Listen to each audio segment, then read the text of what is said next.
What's up, everybody? Welcome to another video here for the channel. Back for another one on my way back home now. I love these long drives because they allow me to do so many videos. So I did beat Horizon Forbidden West finally. I enjoyed the game a great deal, more than I thought I was going to. However, I liked the first game better. There were some things in this game that impressed me quite a lot. They were extremely impressive. I don't know if I'm allowed to spoil it or not, so I guess I won't say it. But there are two new additions to this game. So there's two extra things that you are allowed to do, that you can do, that I guess some of them you have to do in this game in order to move forward, that didn't even exist in Horizon Zero Dawn. That said, and they were amazing, okay? The second one caught me by surprise. I kept myself spoiled free this long. It's not story related, it's game related, gameplay related. I had no idea it was gonna be that cool. When it happened, I was like, oh wow, the game just the game had already won me over, and in this case it made things even cooler than they had been so far during that game. Now, that being said, I guess because it is a Sony first party, it is a AAA game, it is an open world game, they have, or they feel like they have to offer you so much to do. And my God, that map has so many icons. There is so much to do all the time. If you want to spend 100 hours in that game, you could easily spend 100 hours in that game, which is not what I did. I played it very much the way I normally play most of my games. If they are open world, there's a reason why I used to not enjoy open world games in the past. I don't like being forced to do anything or feel like I have to do something in order to move on. Now, that did happen once here in this game. One time I felt a little under-leveled for the main story campaign. So I did go around and I did choose some side quests to do, which was actually pretty good because just like the first game, this side quest allowed me to do some battles that otherwise would not have shown up in the main story. Now, there is also a new mechanic in the game that I was talking about in the beginning there that they kind of force you to do, but they do it very well because they make it so that you go through the main story and you find it and you unlock it through the main story because it was a very integral part of the game. Now, I wish they had done that more often. I think that anytime developers spend a lot of time doing something cool, whether it be gameplay wise, story wise, cutscene wise, anything that's they spent a lot of time, that they should not hide it in the open world. Make it so that everyone can experience that. And for this one mechanic, they did so. You had to do this in order to progress the main story. So as part of the main campaign, one of the chapters, if you want to call it that way, it was involving unlock this new mechanic, which was extraordinary for this game. I thought it was so cool that I was able to do that. Like, there are part of the games that they want you to unlock in order to be able to hack the machines.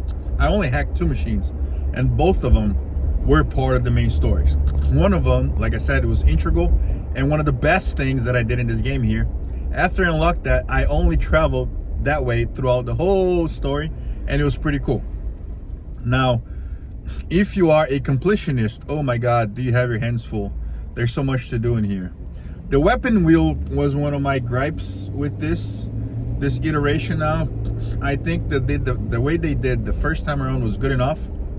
I think there were too many weapons in this game, and I guess they made it more of an RPG with the whole color thing. That was kind of annoying.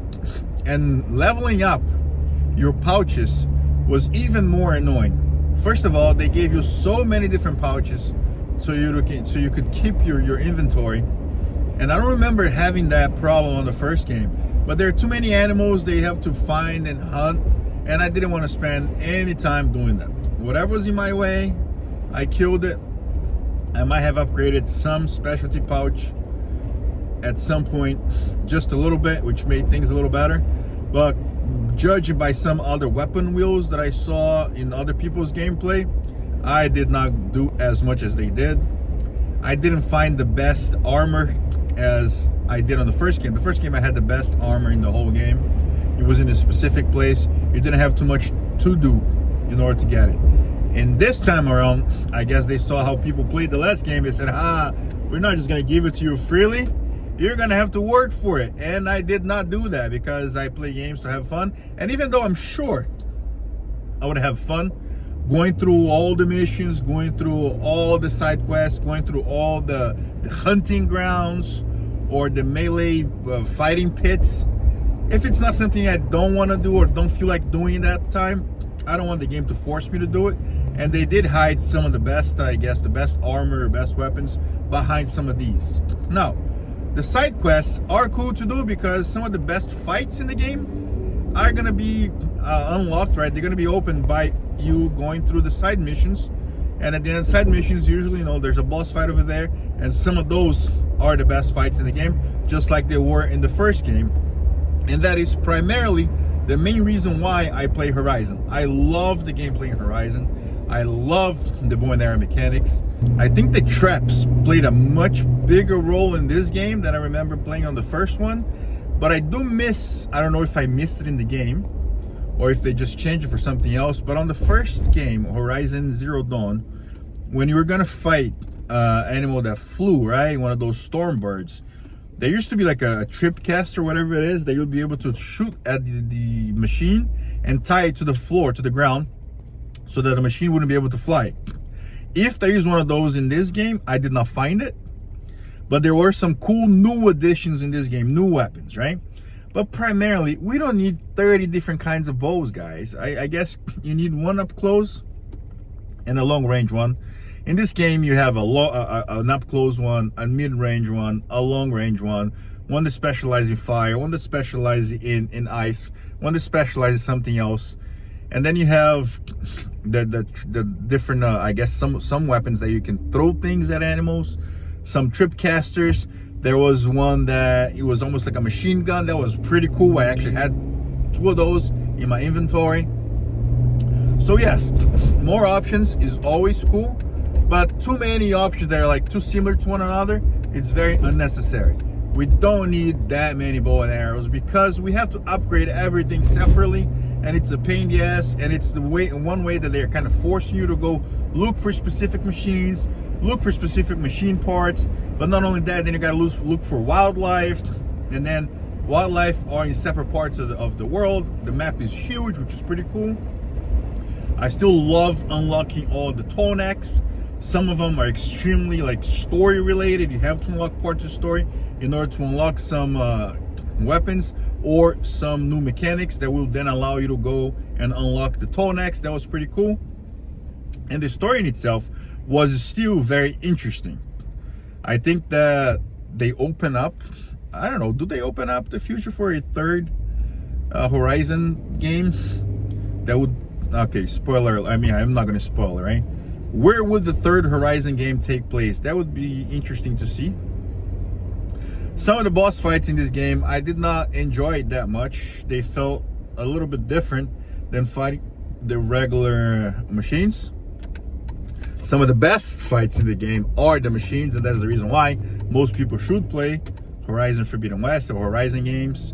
I love seeing how they transform like real world animals in machines. They look awesome. Fighting the bear was pretty cool. And then they had like special ones like they used for boss fights. They were pretty cool as well. Like that seal or dinosaurs. Love those. Like there's nothing to complain about those. They look awesome. They look amazing. They look and feel great to fight. And that's by far the best part of Horizon Forbidden West or even Horizon Zero Dawn. The responsiveness of the controls.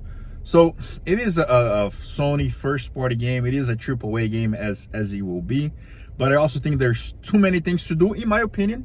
I didn't come to this game looking to do everything. If you open up the map, there are so many icons. You can you can spend so much time if you want to try to clean up all the icons. There's just too much to do. And I guess in order to force you to do those things, they locked a lot of upgrades and a lot of goodies behind those things, and I didn't think it was enough to get me to do them. So I was under leveled from the majority of this game. Last game, I think I got a trophy for reaching level 50. This time around, I might have finished the game at level 36, I think. So yes, I don't want to say I did the bare minimum, because I did unlock several camps. I did do a couple side missions. I did go out on regular hunts by myself. Anytime I came across a cool animal, a cool machine in the world, I said, I'm fighting it. Sometimes more than once, and those proved to be stronger and more difficult than the story-related ones. I think they nerf the machines in the story-related ones. That said, however, there are some pretty cool boss fights. They are 100% story-related. They were cool to fight, cool to see. There are hidden machines all over the ends of the worlds, the ends of the islands. If you go looking for them, some of them might give you like the best fights or even the strongest fights. Some of them a bit repetitive, some of them extremely overpowered, so it tests your mettle. Now, you know, being somebody who enjoys Souls-like games and always fighting something a little on their level, gotta do a few tries and take a little bit longer because you do a lot less damage than you should be doing. And I did feel under leveled throughout this game more often than not. I felt like I was not doing enough damage. Sometimes I'd run the risk of running out of arrows by so many arrows. It's not that I was missing, I just wasn't doing enough damage, even though I was hitting the weak spots. So I guess in those fights, you really have to go and find the enemy weapons that you drop, that you take out of their bodies, right, and use it against them.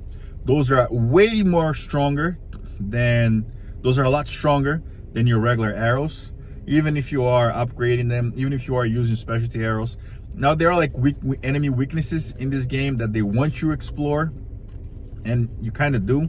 Like I said earlier, the traps do a lot of the heavy lifting if you do spend the time to create them and put them on the ground. But overall, an amazing looking game to see.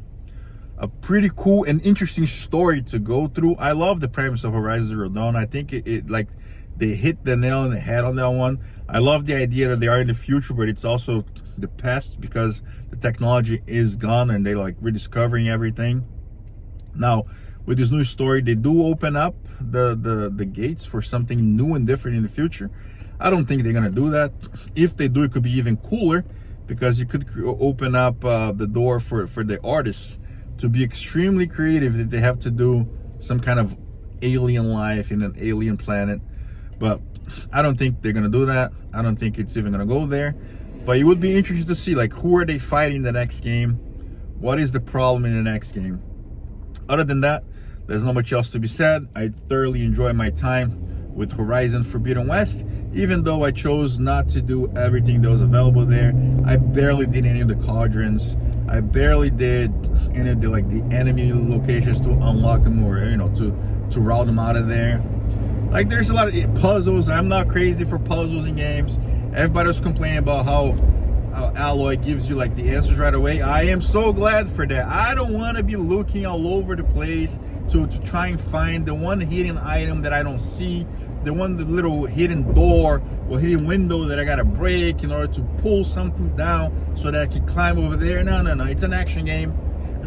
I don't want to spend time resolving puzzles, looking for stuff. So thanks, Alloy. Give me the answers right away, anytime. The same goes for God of War. I don't care for puzzles in this game. It's different if I was playing an Uncharted game, or if I was playing Lara Croft Tomb Raider. And even those, I don't want to spend too much time in puzzles either. Those to me are also action games. But I understand more over there because everything has to be a riddle. Everything has to be hidden and have traps with it. In Horizon, you don't need traps, right? The world has moved on. These are all existing places at some point.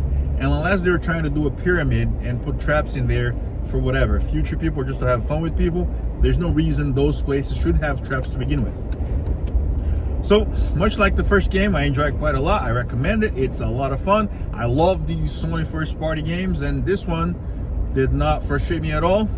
I enjoyed it thoroughly, and I highly recommend it. That being said, thanks for checking out the video, and I'll see you guys next time.